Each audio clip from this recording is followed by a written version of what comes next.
बिस्मिल्लाहिर्रहमानिर्रहीम। अस्सलाम वालेकुम स्टूडेंट्स। वीक 9 में हम प्रोसेस सिंक्रोनाइजेशन के अंदर आज सीमाफोर्स को पढ़ेंगे। हम देखते हैं कि सीमाफोर क्या चीज़ होती है। बेटे ये सीमाफोर आपके सिंक्रोनाइजेशन को में करने के लिए एक टूल है या एक मेथड है जिसके ज़रिए से सिंक्रोनाइजेशन को इस्टेब्लिश किया जा सकता है।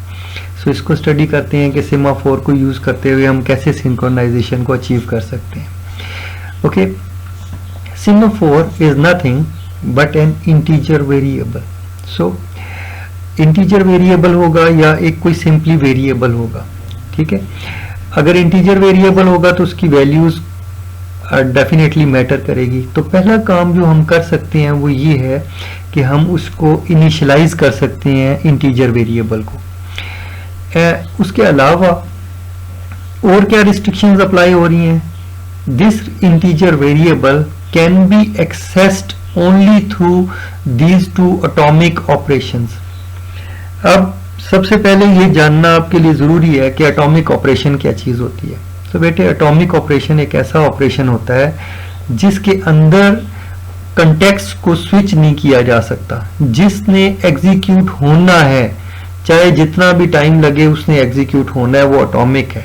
सो स्मॉलेस्ट पॉसिबल ऑपरेशन जो है आपका एटॉमिक ऑपरेशन होता है और इसके अंदर से आप उसको वेटिंग में नहीं डाल सकते इस प्रोग्राम को। सो ये प्रोग्राम एग्जीक्यूट होगा तो दूसरे प्रोग्राम को कंट्रोल जाएगा। ओके, सो दो एटॉमिक ऑपरेशंस है हमारे पास, एक वेट और एक सिग्नल। और इसको और आसान करने के लिए मैं आपको इस तरह से एग्जांपल दे देता हूं कि इसको यूं समझ लें कि ये जो S है जो कि सीमाफोर है, ये एक वेरिएबल है। आपने प्रोग्रामिंग के अंदर क्लासेस पढ़ी हुई हैं, उस क्लास के अंदर ये एक वेरिएबल है जो प्राइवेट टाइप का है। सो इसको क्लास के बाहर से एक्सेस नहीं किया जा सकता। अगर किसी प्रोसेस ने जो कि क्लास से बाहर है, क्लास के अंदर नहीं है, सो वो अगर इस वेरिएबल की वैल्यू को चेंज करना चाहता है तो नहीं कर सकता। सो वो कैसे चेंज करेगा? Using these functions. या तो वो वेट वाले फंक्शन को यूज करेगा या सिग्नल के फंक्शन को यूज करेगा। ओके, सो वेट का फंक्शन क्या करता है और सिग्नल का क्या करता है ये देख लेते हैं।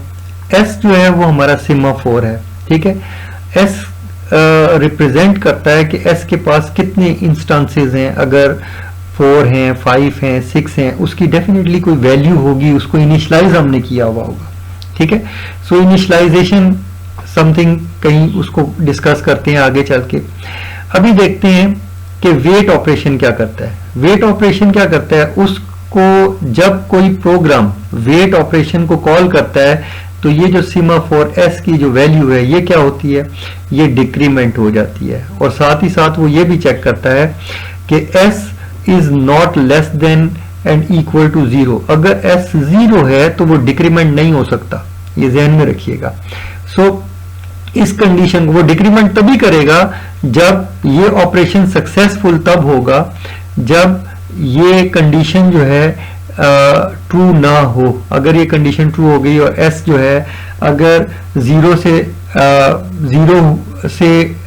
हो गया या 0 से लेस हो गया तो फिर क्या हो सकता है, फिर डिक्रीमेंट नहीं किया जा सकता, ठीक है।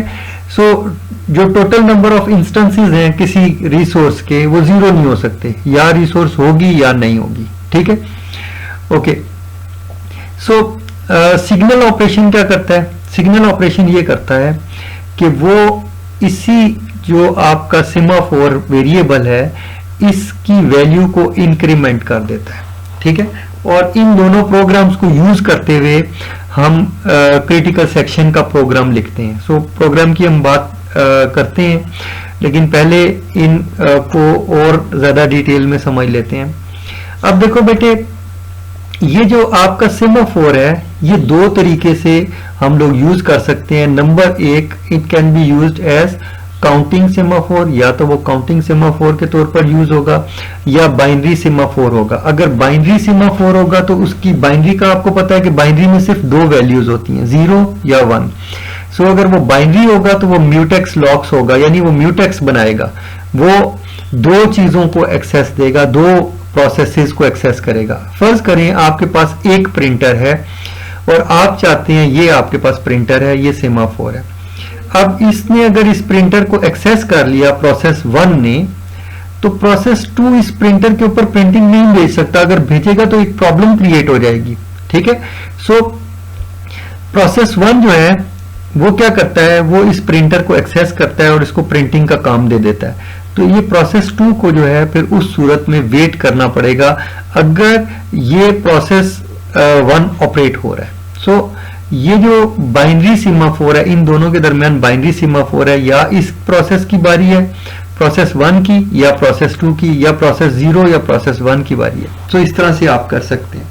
सो दो प्रोसेसेस के दरमियान में जब हम सीमाफोर बनाएंगे तो that would be a binary semaphore. अगर हमारे पास एक से ज्यादा रिसोर्सेज, हमारे पास ये कब बनाएंगे, जब हमारे पास बेटे रिसोर्स एक हो। अगर फर्ज करें एक नेटवर्क लगा हुआ है और उस नेटवर्क के ऊपर हमारे पास फर्ज करें बहुत सारे प्रिंटर्स लगे हुए, तो हमारे पास एक से ज्यादा प्रिंटर्स हैं, फिर हम बाइनरी सीमाफोर को नहीं यूज करेंगे, ठीक है। याद रखिएगा जब पहला प्रोसेस इस प्रिंटर को एक्सेस करेगा तो एस की जो वैल्यू है वो 0 हो जाएगी, और आपको पता है कि अगर ये 0 हो जाए तो फिर दोबारा डिक्रीमेंट नहीं हो सकता। सो वेट, जब ये इसको एक्सेस करेगा तो ये वेट का प्रोग्राम एग्जीक्यूट करवाएगा, ठीक है। और जब ये वापस जाएगा तो ये इस सिग्नल, जब ये प्रोसेस एग्जिट होगा तो ये सिग्नल का प्रोसेस, सिग्नल के प्रोग्राम को रन करेगा, यानी इसकी वैल्यू को प्लस कर देगा, यानी इसने प्रिंटर को वापस दे दिया, ठीक है। सो ये जो है ये प्रिंटर को एक्सेस कर सकता है, ओके। सो ये इस तरह से वर्क करता है। नाउ अब हम बात करते हैं काउंटिंग सीमाफोर क्या करता है कि एस की हमारे पास ज्यादा इंस्टेंसेस होते हैं, यानी एक से ज्यादा प्रिंटर्स हैं। अगर एक से ज्यादा प्रिंटर्स हैं तो एक से ज्यादा प्रोसेसेस उनको एक ही वक्त में प्रिंट भेज सकते हैं। पहला प्रोसेस जो है प्रिंटर 1 पे प्रिंट भेज देगा, दूसरा प्रोसेस जो है प्रिंटर 2 पे भेजेगा, एंड सो ऑन। इस तरह से अगर हमारे पास 5 प्रिंटर्स हैं तो 5 यूजर्स और 5 प्रोसेसेस एक वक्त में अपनी प्रिंटिंग का काम ले सकते हैं, ठीक है। और ऐसा नेटवर्क पे पॉसिबल है, आपको मालूम है ये चीज, ओके। सीमाफोर के अंदर यहां आप अगर आप देखें तो आपके पास ये सीमाफोर्स बने हुए हैं और इसके अंदर ये नंबर ऑफ इंस्टेंसेस के रिसोर्सेज लिखे होते हैं, जैसे कि ये रेंज है, ठीक है। सो हम रेंज को थोड़ा सा मजीद डिटेल में चेक करते हैं। हम देखते हैं कि यार अगर हमारे पास ज्यादा प्रिंटर्स हों या रिसोर्सेज ज्यादा हों तो फिर क्या होगा, फिर कैसे काम करेंगे। तो हमने कह दिया कि S की वैल्यू होगी 5। इसका मतलब ये है कि हमारे पास जो भी रिसोर्स है उस S5 का मतलब ये है कि अगर वो प्रिंटर है तो हमारे पास 5 प्रिंटर हैं। सो 5 लोग एक ही वक्त में प्रिंट भेज सकते हैं, और छठा प्रोसेस या छठा यूजर जब प्रिंट भेजेगा तो उसका प्रिंट जो है एग्जीक्यूट नहीं हो सकता। उसी वक्त हो सकता है जब पहले जो 5 प्रोसेसेस हैं वो अपनी प्रिंटिंग, उनमें से कोई एक प्रिंटर अपना प्रोसेस अपना प्रिंटिंग खत्म करेगा, तो वो क्या करेगा, वो इस S की वैल्यू को इंक्रीमेंट करेगा, सिग्नल करेगा तो इंक्रीमेंट हो जाएगी। तो ये आपका S की वैल्यू आपको अवेलेबल हो जाएगी, तो 6th वाला प्रोसेस जो है एग्जीक्यूट हो सकता है, ओके। सो हम देखते हैं यहाँ पर process P wants to access the resource. तो अब वो कैसे करेगा, हमारे पास याद रखिएगा S की वैल्यू 5 है, अभी हमने कोई भी प्रिंटिंग नहीं भेजी, ये पहला प्रोसेस आया है जो प्रिंट भेज रहा है। वो क्या करेगा, वो वेट का प्रोग्राम एग्जीक्यूट करेगा। तो उस सूरत में क्या होगा, S की वैल्यू पे क्या चेंज आएगी, S बेटे 5 था वो -1, यानी ये जो आपका S माइनस ऑपरेशन है ये क्या करेगा, ये 5 में से 1 को माइनस करेगा और उसकी वैल्यू को कर देगा 4।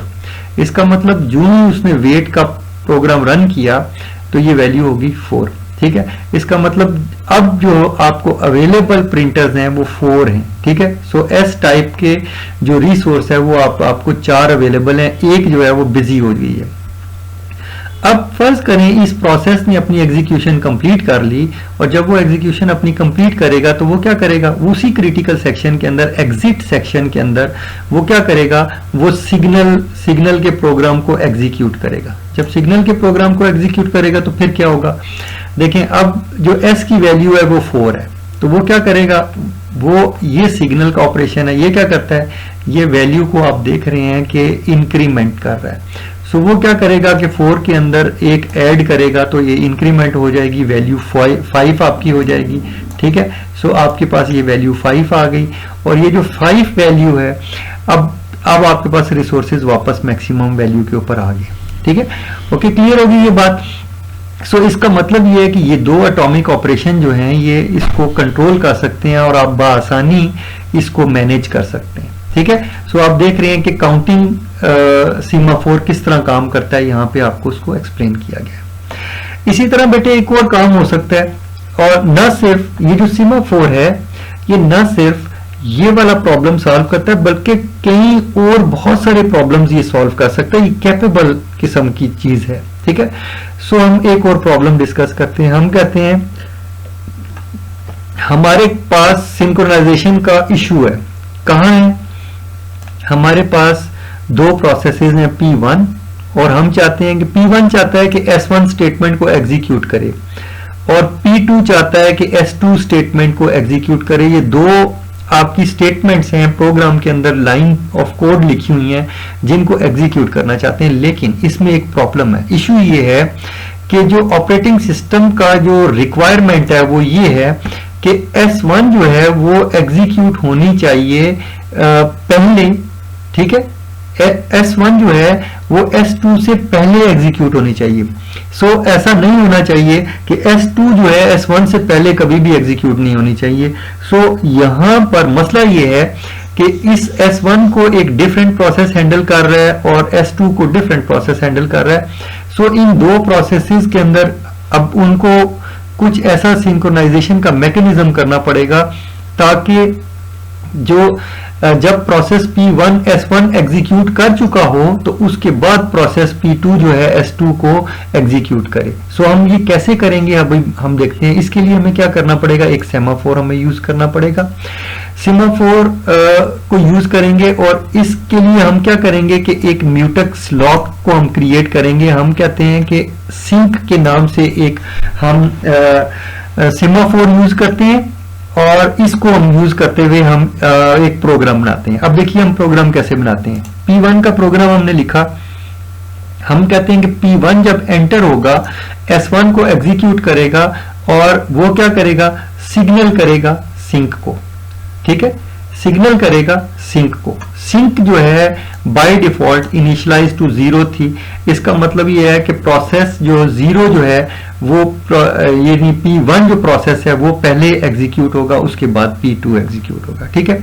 आप प्रोसेस 0 और 1 भी कर सकते हैं, जैसे आप लिखना चाहें आप इसको लिख सकते हैं, ठीक है। नाउ अब देखिए कि ये जो सिंक है जब ये 0 होगा तो प्रोसेस 1 जो है वो एंटर हो सकता है क्रिटिकल सेक्शन के अंदर, ठीक है। अब देखिए ये जो सिग्नल है, ठीक है, अब इसने सिग्नल कर दिया, जब ये सिग्नल कर देगा तो क्या हो सकता है। सो ये जो प्रोसेस 2 है ये क्या कर रहा है, ये जो ही एंटर होगा तो ये क्या करेगा, ये वेट करेगा, देख रहे हैं आप। सो ये इस प्रोसेस 2 को वेट करवाया हुआ है सिंक का। जब ये सिंक जो है ये 1 होगा यानी ट्रू होगा तो तब क्या होगा, ये S2 जो है तब एग्जीक्यूट होगा, वरना नहीं एग्जीक्यूट हो सकता। और सिंक को सिग्नल कौन करेगा, यानी इंक्रीमेंट कौन करेगा। सिग्नल क्या कर रहा है ये मत भूलिएगा बेटे, ये मैं पहले बता चुका हूं, इससे कंफ्यूज नहीं होना।